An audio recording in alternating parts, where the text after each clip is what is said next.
Nous sommes avec Johnny Payette, LPA, la politique autrement, et candidat à la plaine des palmistes pour ces municipales. Bonjour. Bonjour. Un inconnu ou pas un inconnu, qui êtes-vous? Alors, connu, Johnny Payette, 49 ans, marié, 2 enfants, chef d'entreprise à la plaine des palmistes. Qu'est-ce qui motive, qu'est-ce qui vous pousse à cette élection? Qu'est-ce qui motive votre candidature?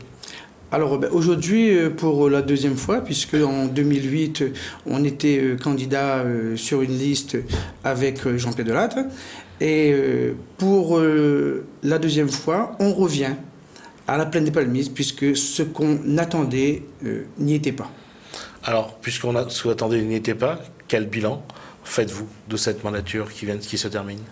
Comme je vous disais, si on revient aujourd'hui, puisque l'histoire dit, nous, on voulait le changement en 2008, on a contribué au changement avec le Parti socialiste sur la plaine des palmistes, un résultat négatif, c'est-à-dire du néant.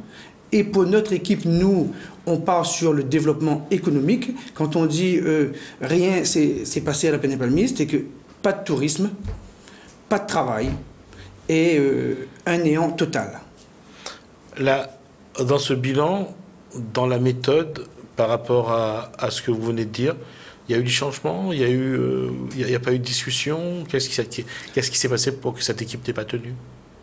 Alors, nous, on a fait le travail, on a respecté la volonté des palmiers plénois en 2008, qui voulaient le changement, comme nous. Donc, on a laissé la place au maire actuel, et pendant ces 6 ans, ils nous ont oubliés.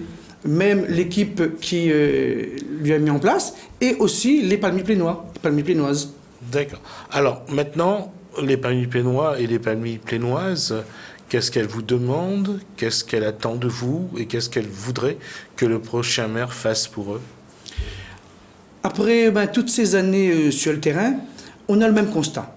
On a le même constat, c'est que les gens attendent le travail. Il n'y a pas de boulot à la plaine des palmistes, donc plus de 30% de la population active au chômage.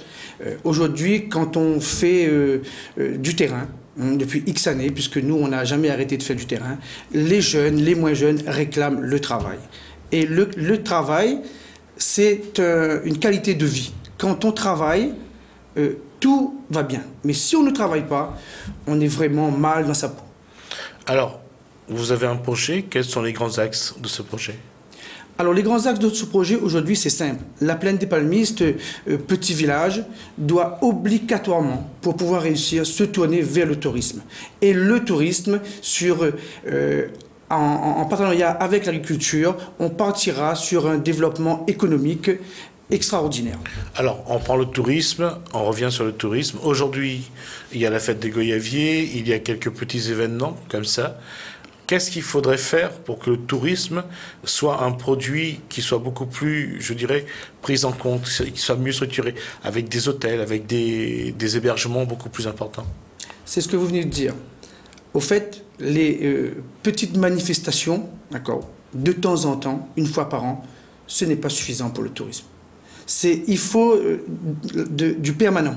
Il faut que le touriste arrive sur la plaine des palmistes, vienne voir quelque chose, surtout vienne rester à la plaine pour pouvoir s'amuser, rester vraiment sur la plaine, dormir, faire dans... On voit aujourd'hui, si on regarde la plaine des palmistes, il n'y a plus de restaurants d'envergure qui s'ouvrent, il n'y a pas d'hébergement de qualité. Comment vous allez changer ça? Si aujourd'hui on n'a pas tout ce que vous dites, c'est parce qu'il n'y a pas de demande. Donc il faut d'abord créer la demande. Je prends un exemple. Quand une personne part à Paris, ils vont voir la Tour Eiffel. C'est automatique. Mais si on dit aux touristes de venir à la plaine des palmistes, mais pour voir quoi? Qu'est-ce qu'ils vont faire? Donc il faut d'abord créer une attraction. Comment allez-vous valoriser ce qui existe déjà? Avant de créer quoi que ce soit, comment allez-vous valoriser les atouts que vous avez au niveau du tourisme? L'atout sur la plaine des palmistes, c'est simple. On a tout ce qu'il faut au niveau nature. Donc, revoir les sentiers, revoir les endroits avec un panorama fantastique, par exemple le Piton des Songes, qui, dans le temps, était bien entretenu. Donc, créer surtout des attractions pour que le touriste vienne à la plaine.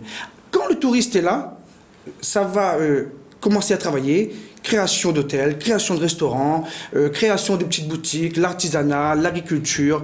Donc, pour nous, le tourisme, c'est le moteur. C'est le moteur du développement économique. Comment créer un centre-ville à la plaine des Palmistes alors que la route nationale, c'est avant tout un lieu de passage? On n'est pas parti sur la création d'un centre-ville. On peut très bien travailler dans un village. Pour nous, aujourd'hui, le centre-ville n'est pas indispensable. La plaine des Palmistes entière doit devenir l'attraction de la plaine des Palmistes. Oui, mais l'attraction de la plaine des Palmistes, ça reste la fête des Goyaviers au mois de juin-juillet. Comment lui donner un peu plus de donner à cet événement un peu plus de dimension? Au fait, il faudrait donner plus de dimension à la fête des Goyaviers, mais il faudrait créer encore plus d'événements. C'est-à-dire, on peut avoir plusieurs fêtes dans l'année. On n'est pas obligé de se baser sur la fête des Goyaviers.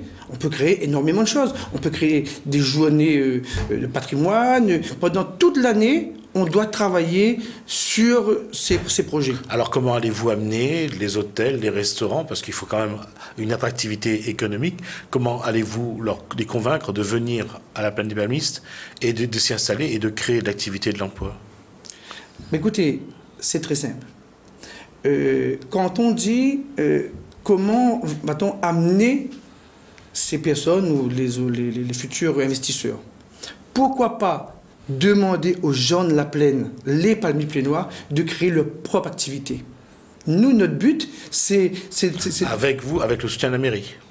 La mairie n'est pas là pour soutenir financièrement. La mairie sera là pour pour porter avec les investisseurs de la plaine des Palmistes des grands projets, leur soutenir dans leur démarche administrative, leur proposer un accompagnement, proposer peut-être du foncier, puisque la mairie financièrement ne pourra pas faire grand-chose sur ce domaine. Alors, comment la mairie, au niveau économique, allez-vous aider au développement économique? Mais comme je vous disais auparavant, si la mairie fait son travail, c'est-à-dire création de pôles d'attraction, on peut dire dans tous les domaines, préparer les sentiers, refaire par exemple un travail sur la cascade Biberon, prendre le site comme le bassin cadet pour l'améliorer, tous ces points forts, nos sentiers, on peut automatiquement attirer le touriste sur la plaine des Palmistes. Et à côté de ça, comme je vous dis, le touriste, le moteur du développement. Alors ça, c'est pour l'aspect économique. Parlons de l'aspect social. Qu'est-ce qu'aujourd'hui, en petite enfance, service à la personne, les personnes âgées et les personnes handicapées, qu'est-ce que vous avez comme proposition? C'est des propositions assez intéressantes.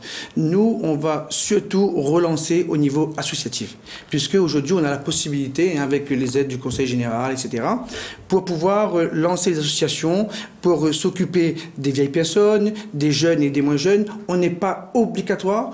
C'est pas obligatoire de passer directement par la mairie. La mairie doit faire son rôle et assumer ses responsabilités envers les associations, et les associations vont faire le boulot. Alors maintenant, sur l'aménagement du territoire, est-ce qu'il faut un projet structurant?